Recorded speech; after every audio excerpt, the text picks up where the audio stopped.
Avalanche at Yeti Mountain, a game that I picked up at Django 2016 with the intention of playing it with my daughter Amelia, who is now 6, and it is a game that attracted me because of its really zany theme. The players take on the role of skiers that use rocket skis, famous rocket skis, and they're trying to descend a mountain while dodging the attacks of a Yeti that follows them and sometimes precedes them, while also trying to avoid being buried alive by an avalanche that they themselves have caused with the rockets, and doing all this while, very important, remaining within the speed limit, because when an avalanche and a Yeti are gonna kill you, nothing's more important than to make sure you do not exceed the skiing speed limit. I'm not a proficient skier, but I really never heard of a speed limit in skiing. Sometimes you really have to wonder how designers come up with their themes. This is a very strange theme, but let's see how it is implemented by the mechanics of the game. You have a deck of cards, they're shuffled together at the beginning of the game, then you draw 12 of them, and you use them to form the map, to form the board. That is the path that the players will be traveling on. The players are trying to get all the way down, and the first player to exit the board, to exit the path, is the winner of the game. Each player also will use cards that will go in their hand, and when a card is in a player's hand, it is only, all that matters is the number and symbol that you see there, not the map. Each player also has a card and a pawn. The card and the pawn are the same color, so you know who is who, and the card also tells you the status of your rockets, the rockets on your skis. The rockets may be on or off because they occasionally get turned off by the Yeti, who runs by you, presses the button, and then runs away, and so that slows you down. This is a very strange Yeti. Everything is just a little bit off, a little bit surreal in this game, including these Yetis obsessed with rocket technology. How does the game work? Each turn, at the beginning of each turn, each player plays a card or two from their hand face down. It can be 2 cards if they have the same symbol. In most cases, it will be a single card. You place it by your rocket, so that indicates, again, who is who. And then the players will reveal the cards that they selected. The speed limit is based on number of players. So with 5 players we have 16, with 2 players only 7.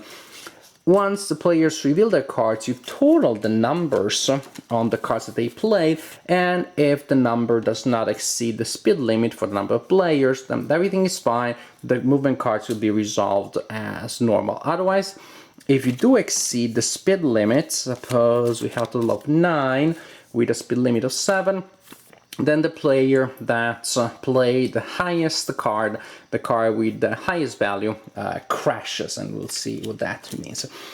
Once you determine whether somebody crashes or not, you resolve movement, and players will simply move a number of areas, of spots on the path equal to the number indicated on the card they play. So for example, I am green, I played this card, and I move 1, 2, 3, 4. Well, this player here at a 5 goes before me. 1, 2, 3, 4, 5. However, if the card that you played has the same symbol as the area in which you start, suppose that I am orange, I'm playing that card when I am there, so there is that black symbol there on my card, and I play this card. When I play a card that has the same symbol as the area in which I am, in which I'm starting my movement, then I'm activating my rockets, the rockets on my skis, to jump. That means I immediately jump to the beginning of the next card, and then I start counting movement as normal, as indicated by the number on my card. 1, 2, 3, 4, 5. That's how that would work. However, when you jump, the vibration from your rockets also increase the speed of the avalanche, so you move this token here. Here we have the avalanche that will follow the players, and you move this token to indicate the increasing speed, which increases every time that a player uses the rockets to jump. So the players resolve their movement. Suppose that at the end of the movement, this is the situation. After that, the player which is behind, which is the most uphill, will get to move the Yeti. And the Yeti will move a number of Yeti spaces equal, or I should say up to, the speed of the fastest player that turn. The Yeti moves along his own track, that purple track there, and that you can see the Yeti areas. And the player that controls the Yeti chooses the path that the Yeti will travel. 1, 2, 3, 4, 5, for example.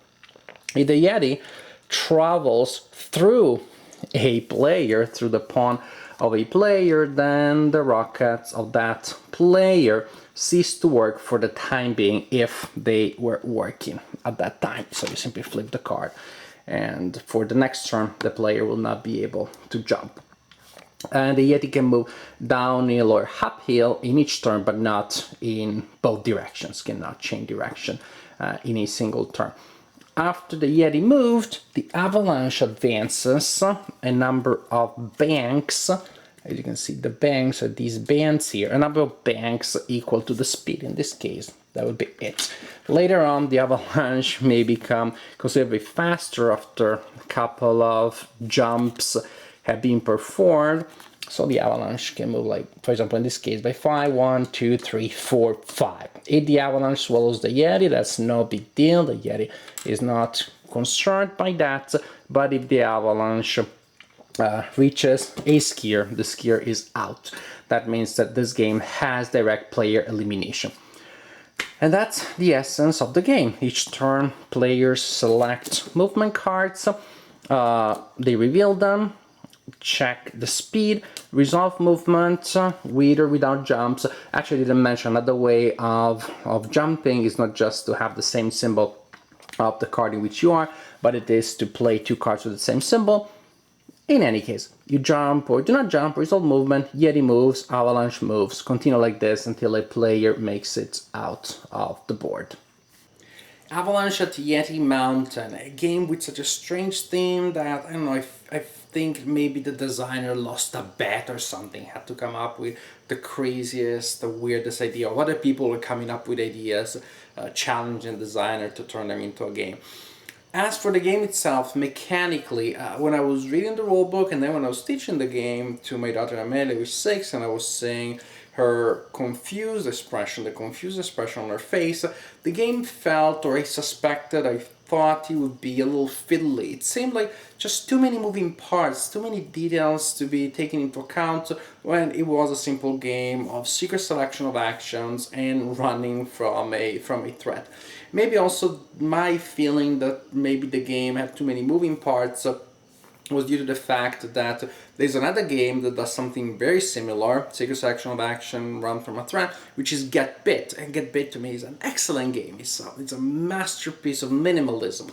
Again, it's a very small game, not one of the masterpieces of gaming per se, but for such a small game, it has an elegance, it has a terse cleanness to it, which is remarkable. And this seemed to be like a needlessly more complicated version of that game. After we started playing, however, I was more positive about the game, and I saw that there were more elements in there. Yes, there is more complexity, more rules, and more than sometimes you have in games for little kids. But my daughter, after looking a little bit confused during the teaching session, was perfectly able actually to play the game. After a while, she even figured out the best strategies. Although sometimes she would tell me, don't play anything above 4. Not very subtle for a 6-year-old, but to be expected. At least she figured out, if I play a high card, I don't want my dad to play a high card too. So actually she was able to play the game, meaning to implement the procedures, and after a while to see some of the strategies. I saw more strategies, I saw more nuances of the design, and there were interesting decisions there, because you really want to have cards that are high enough so that you can move ahead of other people, ideally, or at least you can move ahead of the Avalanche and not be kicked out of the game. But at the same time, you don't want to go overboard unless you're looking at the board and you see that the opponents most likely are going to play a high card. Then maybe you can risk it a bit more. But you also have a limited hand of cards, and sometimes you simply do not have cards that you would want. In that case, again, the comparison with Get Bit to me is an interesting one, because in Get Bit you have control of over your hand. Here is a random draw, so sometimes you do have all the strategies and all the angles and all the psychology, and you read the opponent, and you have cards that suck, that have nothing to do with the situation in which you are, get you stuck in a bad place with between a Yeti and an Avalanche. So there's a random element, which actually to me is a little strange. That is the one element that I don't know, I'm not entirely convinced about, because those other elements are pretty fun. Push your luck, read the opponent, decide how much you want to gamble, but then all that may be for nothing if you do not have the right hand of cards. However, in conclusion, the game did not feel as fiddly as I feared it was. There's more meat than you have in Get Bit, and the game still remains a filler category. A stronger, slightly longer filler, deeper than many other fillers, deeper than Get Bit, but again, you also have a little more procedural complexity to go through. It remains a very simple game. When I talk about complexity here, I'm talking about complexity in the filler category, not in general, not overall. I don't know though. I don't know that it really adds that much more to Get Bit. There is more depth, there's more complexity, but I don't know that after all it's all that worth. If I'm playing a filler, then Get Bit is simpler, more linear, more straightforward, more elegant. If I want to play a meteor game, even when it comes to the, let's call them magnified fillers or slightly bigger fillers, then there are other options that just feel a little more exciting, more interesting. Again, I like several elements in this design. It just didn't struck me as particularly striking in any sense. It's good. There's nothing particularly wrong about it. It just felt at the end it felt a little meh, a little, that's okay. Nothing too wrong with it. Nothing that really made me fall in love with it either. It's entertaining. It has some interesting aspects to it, but it's somehow, how can I say, it felt unremarkable.